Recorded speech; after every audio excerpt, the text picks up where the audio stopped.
Wheat అనగా గోధుమలు ఒక డిసీజ్తో బాధపడేవారు తీసుకోకూడదు. ఆ డిసీజ్ ఏంటో తెలిస్తే కామెంట్ సెక్షన్లో కామెంట్ చేయండి. ఈ వీటిలో గ్లూటెన్ అనే పదార్థం ఉంటుంది. ఈ గ్లూటెన్ వల్ల కొంతమందికి సెన్సిటివిటీ రియాక్షన్స్ అనేటివి వచ్చి దాని ద్వారా ఎంటెరోపతి అనేది జరుగుతుంది.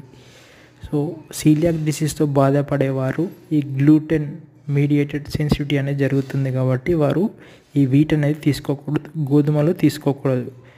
గోధుమలతో పాటు బార్లీ, రై, ఓట్స్ కూడా ఈ సీలియాక్ డిసీజ్తో బాధపడేవారు తీసుకోకూడదు. ఈ డయాగ్నోసిస్ ఎలా చేస్తారంటే డియోడినల్ బయాప్సీ అనేది తీస్తారు.